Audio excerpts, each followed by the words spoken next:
Hello, welcome back to Auto Pop Culture, and today we're going over Mike Posner's album called Keep Going. So before I start into this album, pretty much what I got from the intro, which was perfectly describing everything that I need to get into, know before I get into it. So one, it's not called an album, it's an EP, it's an mixtape. So it's not an album, mixtape. So on top of that, this,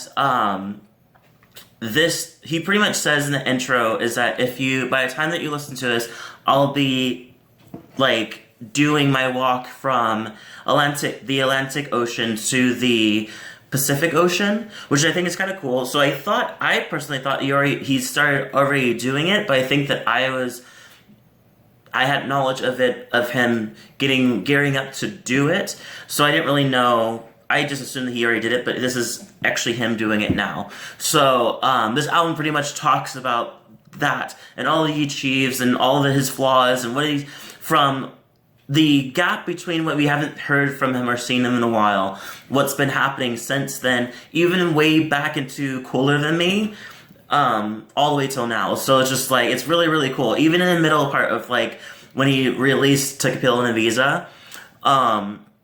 So yeah, this album pretty much sums everything up of what's catching us up, what's going on top of a lot of inspirational quotes and a lot of things that he feels about the internet, the world, the state of mind that people are in today. And I think it's really, really interesting. And I think this whole album is very interesting.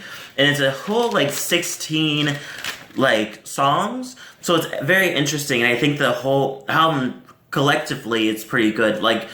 The most of his songs is pretty much rapping into most of his songs, which is cool because the last couple albums he didn't really rap that much, and until he was doing Black Bear with Mansions. So so I think that this album is really interesting and is very quotable. It's something that's, if you're feeling down or feeling like you're not really in a right place, or you feel like you need some motivation, this album will definitely get you there. It's very inspirational.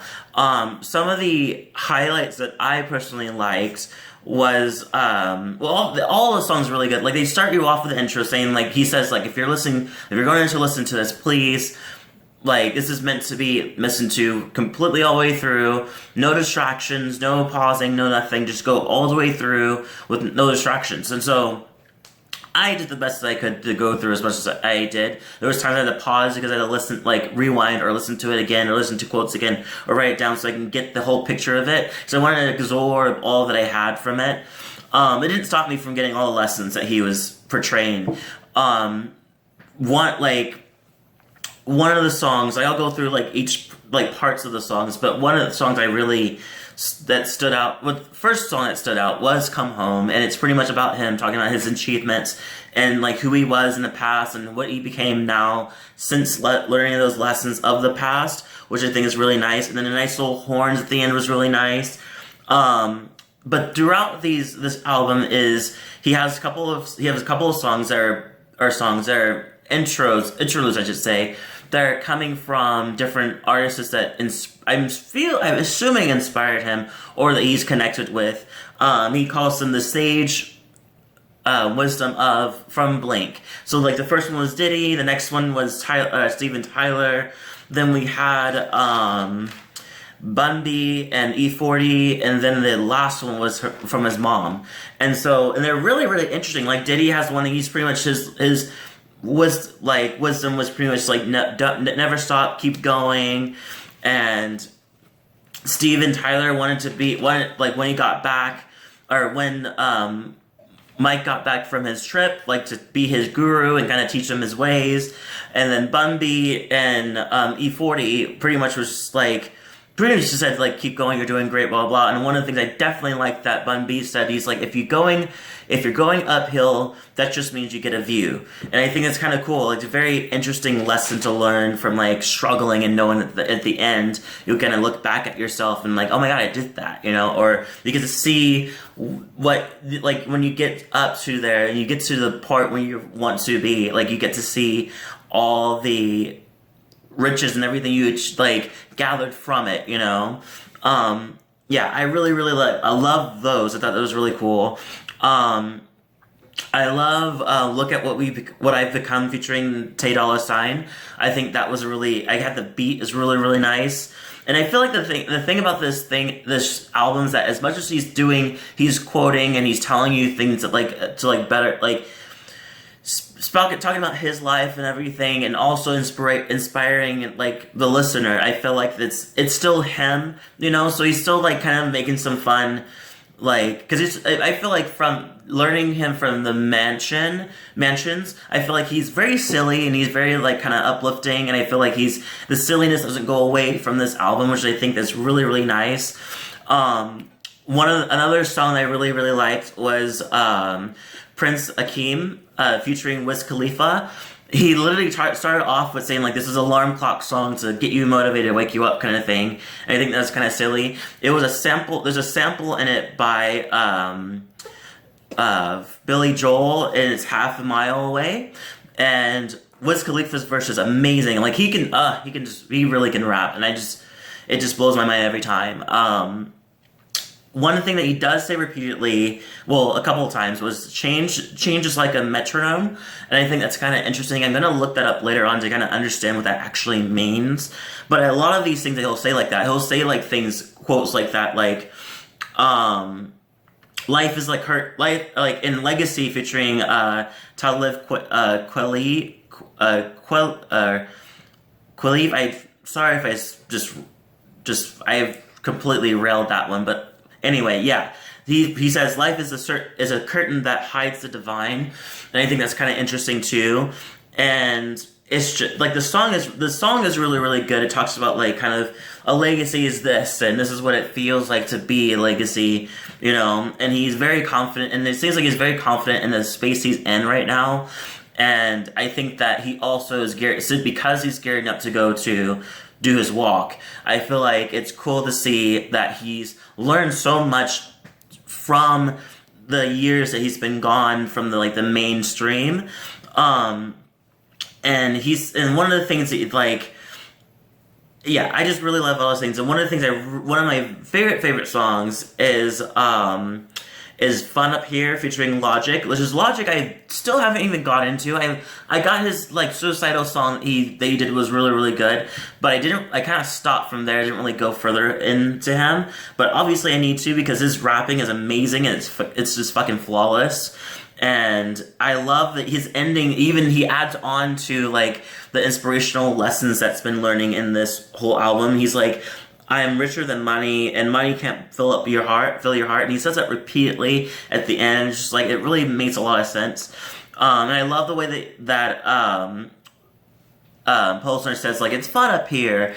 It's fun up here, and I can't really do the way he did it, but it's very fun. It's very silly, and just definitely seems like he's having a good time with this song. And I don't know, there's an aura coming from him in this album from the last one where he was singing to Capilla and Ibiza. It just sounded like he was happy-ish, but it sounded like he was still going through a lot of stuff that he's feeling, and it just I feel like now he's in a better place than he's ever been from going off of albums and going off from what I've seen.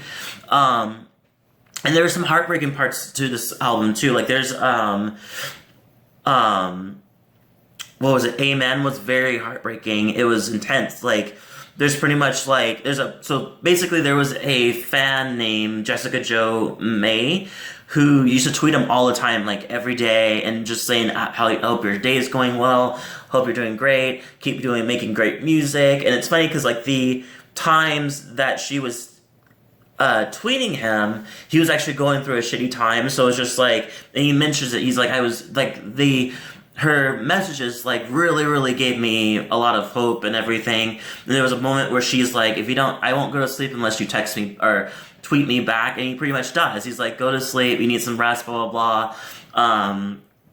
It's like that. And then apparently she passed. And so he didn't get to thank her for all this inspiration that she gave to him, and I think that's kind of beautiful, and especially very beautiful to hear an artist actually acknowledge how much the fans mean to them. Because you hear a lot like, oh, I love my fans. I wouldn't do this. It wouldn't be without my fans. But like having examples of why the fans mean so much to you, it means a lot to hear from a listener. Another thing he mentions in that same song is his sister came out to him, and during the time before she was always like she was a very intense activist, and was like helped with the New Orleans after hurricane. And it was just like, and he kind of just felt kind of like, oh, I mean, what you're doing is I was trying to figure out how to get a Grammy, and you were doing this nameless, like, acts to the world and not know, like, without any recognition or anything. And so he gives it to her in this song, but it's just like, and she comes out as gay, and he accepts it, and it's like, I love you no matter what, and the mom and dad still does and everything. I think it was really beautiful. The wisdom from his mom that he got was pretty much saying, like, if you don't feel like you can't continue, like, just don't be afraid to stop and then get back and go at it again. So I think that was kind of like I think the ideal thought that she was pretty much saying, it was like, pace yourself and like take your time and kind of take in everything as you go and feel how you feel. Like, don't be so hard on yourself with it. Yeah, and so then it ends with the last song, which is called A Lonely Night in Mexico, thinking about Big Sean and Avicii. I don't really know where Big Sean comes into it, but I feel like in the thoughts of this, like, he kind of, like, pretty much talks about, like, when he's getting ready to walk and everything. It's kind of more inspiring himself, like, keep walking, and it's like that. And one thing I do like the quotes that he says is that if you want to taste life, swim into the unknown. I think that's kind of cool. I think that's a very beautiful thing to say. All in all, this album is really good. The whole album is just inspirational. And I know that I've also heard somebody had an issue with the sample coming from Slow Down, which is one of the first the first song before the second song that he also sings in, because the rest of the songs is pretty much rapping, and this is the one where he actually sings in the chorus. But apparently somebody had an issue with it. It was sampled Merry Christmas, Mr. Lawrence by, I'm going to screw this one up, but I'm going to try, Ryuichi Sakamoto. So I think that, I don't know what people, like, somebody commented that they had an issue with that sample directly, but I don't really know. I don't really know much of the sample, but I really like the song. I really like the messaging, and I think this album is just really, really good. Sorry, Mixtape is really, really good, and I suggest definitely listening to it. I give it a 9 out of 10. So it's just beautiful memories, beautiful thoughts, and beautiful things that he's doing so far, and I love it. Leave a comment below to me what you thought about the album or mixtape, and I'll see you guys in the next video.